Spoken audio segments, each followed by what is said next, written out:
Атырауская область входит в сложную зону по заболеваемости туберкулезом по республике. Во что это вылилось, и есть ли угроза новой эпидемии? Основная причина, по которой болеют дети, это отказ родителей от прививок в родильных домах.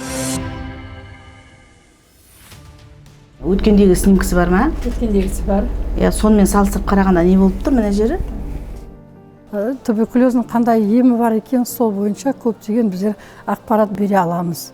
Проект Хоуп жобасымен біздер 2019-дан бері жұмыс атқарудамыз. Жұмыстың біздің ең бірінші мақсатымыз Атырау қала бойынша және Жылыой ауданында балалардың арасында және жасөспірім арасында туберкулезді ауруын болдырмау және төмендету мақсатында жұмыс атқарып жатырмыз. Бұл туберкулез ауруының қаншалықты қоршаған ортаға зиянды, тез таралатын жөнінде түсініктеме жұмыстарын жүргізіп, жақсы нәтиже көрсетіп отырмыз күні бүгінге шейін.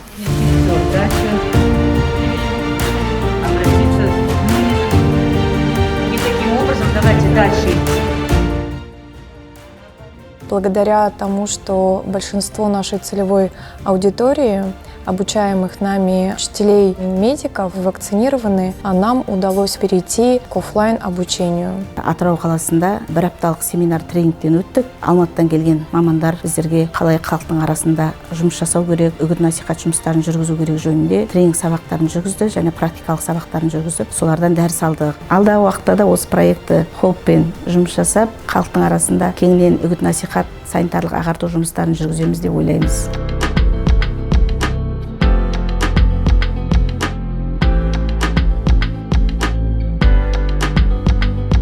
Проект Хоуп жобасы өте тиімді, халық арасында көптеген жұмыстарды өзінің нәтижесін көрсетіп жатыр. Осы бас тартпау мәселесі де алға қойып, бұдан да әрі жұмыс атқаруға біздер дайынбыз. Үлкен халық арасында үлкен жұмыс атқаруға проект жобасы бізге көп көмегін тигізіп жатыр. Также нами в этом году было запущено обследование детей методом проведения квантиферонового теста. И в итоге были проведены обследования среди более чем 150 детей.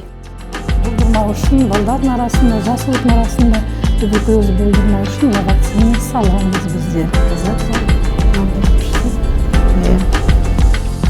Это те, кто будет хорошим адвокатом.